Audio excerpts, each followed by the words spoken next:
Ahora en Radio El Mundo, Ciudades Rebeldes. Bueno, vamos a hablar sobre el tema de Ni Una Menos con una especialista, una investigadora de CONICET, socióloga y doctora en Ciencias Sociales, Laura Fernández Cordero, que coordina un programa de memorias políticas feministas y sexogenéricas, y nos interesaba mucho hablar con Laura por varias razones. Primero, ella trabaja en el CEDINCI, que es el Centro de Investigación de Izquierda, de Documentación de Izquierda. Es un centro que armó en su momento Horacio Tarcus y que realmente recomiendo a los oyentes que vayan a visitarlo. Queda en la zona de Flores, en Beltrán y Rivadavia, no exactamente, pero a una cuadra. Y ahí hay un montón de documentación de izquierda, quizás el archivo más completo en Latinoamérica de izquierda, y ahí trabaja Laura. Y además Laura nos iba a dar, me parece a mí, una mirada diferente sobre la cuestión, como decíamos del otro lado de las noticias, buscando un poco la historia, ¿no?, de esta cuestión, de lo que está atrás de esta cuestión de violencia de género, ¿no?, como concepto, como tradición, la cuestión del pasado, ¿no?, y cómo leer ese pasado de una perspectiva de género, feminista o desde la mujer, en fin. Vamos a ver qué nos dice Laura. Laura, ¿estás ahí? Hola. ¿Qué tal? ¿Cómo te va? Acá te habla Gonzalo. ¿Qué tal, Laura? Hola, Franco? ¿qué tal? ¿Cómo estás? Están? Muy bien, ¿ustedes? Muy bien, Muy un bien, gusto tenerte. muy bien. Sí, un gusto. Y mira, Laura, más que nada, no sé si escuchaste cómo te presenté, la idea de hablar un poco de esta semana tan especial con la marcha del viernes. Y de alguna manera, esta cuestión de violencia de género, me parecía interesante que explicaras un poquito por qué género, ¿no? Es decir, una palabra que antiguamente tenía otro sentido, ¿no? Se refería más que nada a tipología de textos literarios, y ya hace mucho tiempo, o hace por lo menos más de una década, que viene refiriéndose a una cuestión vinculada a los estudios feministas y a una intervención muy fuerte que hubo a partir de los 70 y que después se fue de alguna manera enriqueciendo, ¿no? Entonces, ¿por qué se dice género? Ok, bueno, primero te agradezco el reconocimiento al CEDINCI, que es un centro que llevamos a pulmón, y ahora en relación con la Universidad de San Martín, así que bueno, dijiste muy bien, Francis Beltrán 125, ahí estamos, y efectivamente ahora estamos además recibiendo muchos papeles que tienen que ver con el feminismo y el activismo LGTB, así que bueno, buenísimo poder decirlo. Y bien, la historia es un poco larga, pero hago como una síntesis, digamos, para poder llegar a hablar hoy de violencia de género y para poder haberlo podido instalar como un tema de importancia, pasaron muchas cosas, entre ellas la construcción de ese término, que es un término muy técnico en el sentido que es muy preciso. Si bien se comenzó a usar en las ciencias médicas en los años 50 y 60, después el feminismo lo transforma en algo que una autora chilena que se llama Nelly Richard llama un operador estratégico. Es decir, la palabra género empezó a servir para nombrar esa diferencia entre algo que se llamaba natural o biológico, se creía del orden de lo corporal, macho-hembra, y a distinguir otra serie de cosas que comenzaron a llamarse, que eran, ¿no?, culturales, sociales, históricas, una identidad de género que por lo tanto se podía modificar. Esto que parece tan sencillo, a lo largo de las décadas se fue complejizando, y hoy ya pensamos incluso eso que considerábamos tan natural como ser macho y hembra, también construido por la cultura. Y también pensamos que ya no hablamos en términos de macho y hembra, sino que somos capaces de visibilizar otras identidades como identidades trans, identidades intersex, que poco a poco van tomando voz y van tratando de discutir ese término binario. Es interesante. Para ver si me están escuchando. Sí, perfecto. Sí. Y es interesante pensar ahí la cuestión del trabajo académico, ¿no? Donde muchas veces dicen, estás investigando eso, parece tan específico, y de repente hoy está como impuesto la cuestión de violencia de género, ¿no? Cuando hace 10 o 15 años había que explicar, ¿no?, la cuestión de por qué hablar de género, ¿no?, y no de sexo en ese sentido, ¿no?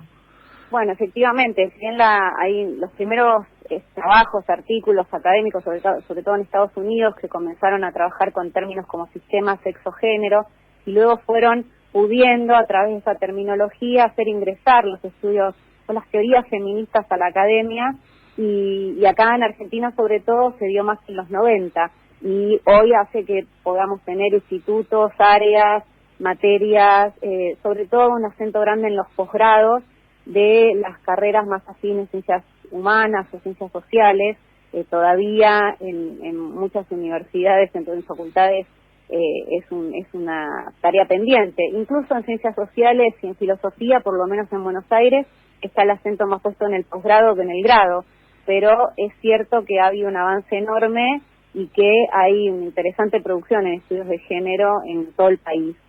Y esto hace que sea un campo de mucho intercambio entre el activismo o la militancia y el trabajo académico. Eso tiene bien interesante, ¿no? Y lo popular, ¿no? Porque el viernes va gente de todos lados, de todo tipo, con muchísimos, digamos, adolescentes, de todo. Realmente, en ese sentido, se puede decir que el feminismo está entrando en una nueva etapa, ¿no? En el tipo de convocatoria que tiene y de adhesión.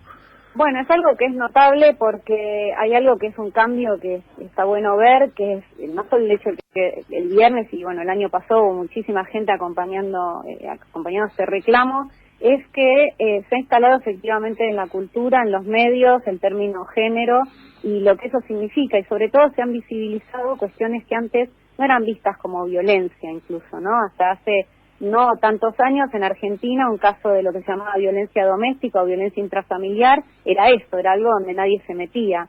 Hoy constituye un delito tipificado, hoy es algo que se denuncia, hoy pese a las dificultades, además esto es muy diferente en las grandes ciudades, en otras provincias, bueno, hay disparidades, pero hay una escucha para esa denuncia, aunque todavía falta un montón de presupuesto, espacios donde una mujer pueda encontrar ayuda.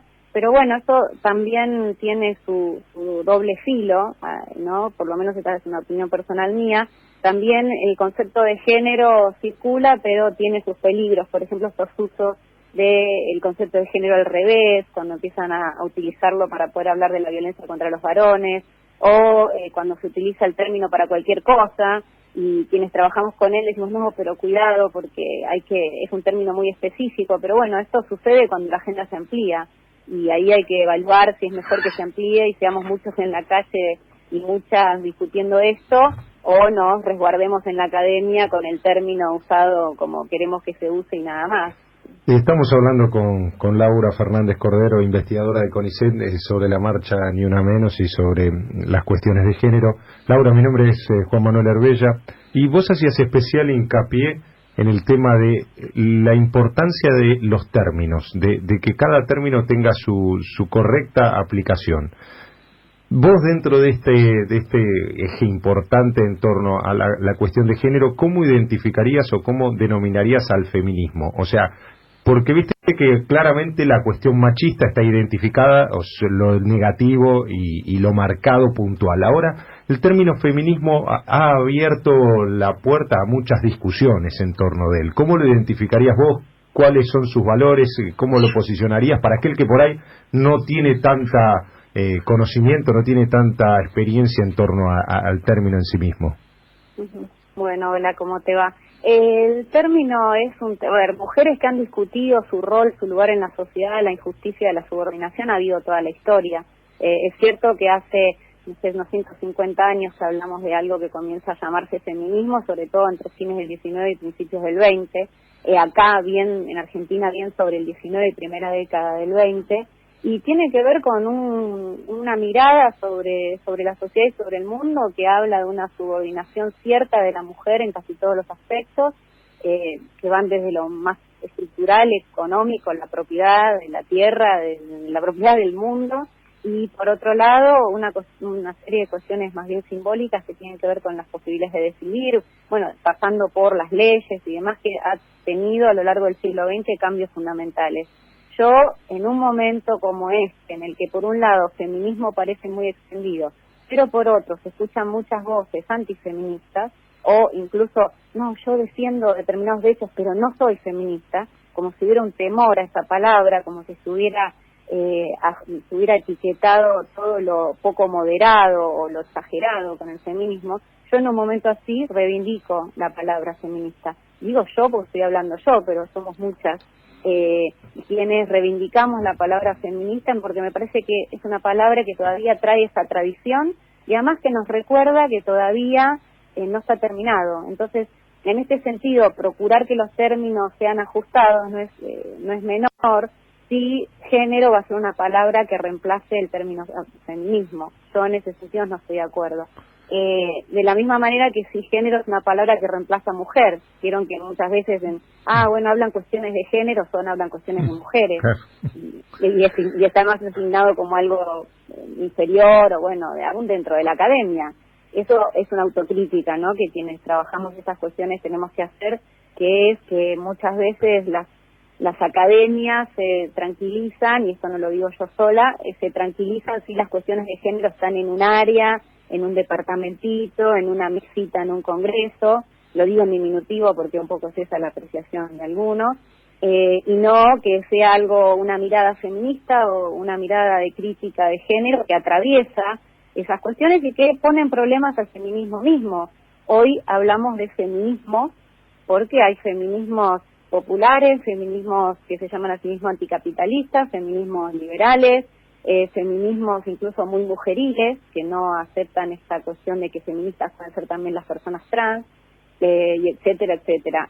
Personalmente creo que ese debate es bien interesante. Laura, estamos hablando con Laura Fernández Cordero, investigadora del CONICET. Es excelente la charla que estábamos teniendo. Buenísimo, sí. Resulta interesante el tema de poder entenderlo, la cuestión, ¿no?, de el feminismo en sí mismo y la historia, teniendo en cuenta las vísperas de esta marcha y cómo ha cambiado en el transcurso del tiempo esta apreciación y este respeto que a medida que va pasando el tiempo la sociedad en su conjunto va teniendo en torno al tema, porque en algún momento por ahí quedaba solo puntual en algunos casos particulares o en cierta apreciación personal, pero hoy en día lo que se demuestra claramente es que hay una conciencia social ya girando en torno a esto, ¿no? Bueno, la cuestión de tu trabajo de historiadora, ¿no? De ir a los archivos, por ejemplo, los archivos del anarquismo, y ver qué pasó ahí con la cuestión de la mujer. ¿Cómo sería ese trabajo y en qué punto estamos, por lo menos en la cuestión de la historia argentina, en relación a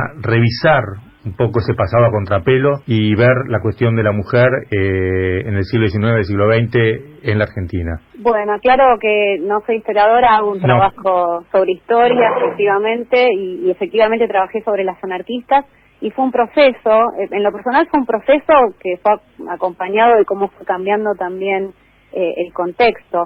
Hoy te diría que estamos muy bien, que hay una cantidad de trabajos enorme desde esta perspectiva, desde lo que en los 80 comenzó a llamarse historia de las mujeres, luego derivó, aunque no se reemplazó, en estudios de género, perspectivas feministas sobre la historia y demás.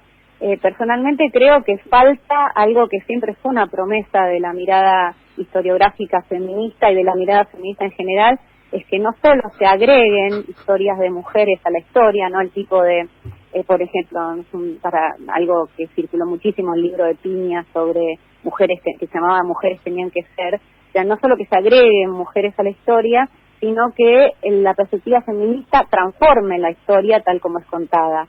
Hay una historiadora que se llama Joan Scott que siempre dice algo así: no es que no se veía a las mujeres en la historia porque no había documentos o porque eran pocas, sino que era la mirada masculinista o machista sobre la historia la que no las veía, porque si vos ves una guerra y solamente contás a los generales, efectivamente la mujer no aparece. Si la ves como un proceso que trae, que conlleva una cantidad de actores y de personas que actúan ahí, por supuesto las mujeres aparecen. Entonces creo que todavía falta cumplir esa promesa, ¿no?, de que podamos revolucionar efectivamente la manera de contar la historia, pero creo que vamos muy bien encaminadas, por lo menos en el local. Laura, te quería hacer una última pregunta. Soy Franco Bronzini. El Estado en sí mismo tiene el Consejo Nacional de las Mujeres, si no me equivoco, ¿correcto? Sí. ¿Cómo funciona este Consejo Nacional de las Mujeres? ¿Cuál es la función? ¿Es una función activa en el sentido de ponerse no a disposición, sino tomar la iniciativa tanto en los medios, en la educación, en la justicia, o tiene una función algo más pasiva, como receptora de problemas, por decirlo, de los problemas graves que tiene el tema? Bueno, es una pregunta bien difícil. los feminismos procuran tener presencia en absolutamente todos los espacios. Entonces, en lo personal, yo opino que si hay un espacio en el Estado, hay que cubrirlo. Ahora, lo que suele ocurrir es que esto no siempre sucede, porque a veces las mujeres que están en los espacios de poder dentro del Estado no necesariamente son feministas. Hoy ocurre una paradoja, que es una compañera feminista formando parte de este gobierno. Mariana Fabiana Túñez ¿es? Túñez, claro, y esto ha traído mucha controversia, ¿no? Hay parte del feminismo que no está de acuerdo por todo lo que significa también este gobierno en términos de recorte o de otros derechos, o de perspectiva de que esos derechos se vean gravemente recortados, y hay quienes tienen la posición de que mejor estar adentro trabajando y aprovechando aquello que el Estado pueda proveer. Ahora, si por un lado esto se va a convertir en el gobierno anunciando, declamando estar a favor de tales derechos, pero que luego eso no haya una disposición presupuestaria para que eso realmente ocurra, no sirve demasiado. Es decir, una campaña publicitaria puede servir mucho, pero si no tenés refugios para las mujeres que sufren violencia, si no tenés otro tipo de elementos más concretos,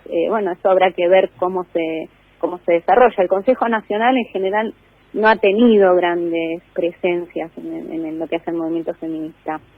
Laura, bueno, te quería agradecer muchísimo estos minutos que nos has dado, han sido muy ilustrativos. Ciudades Rebeldes.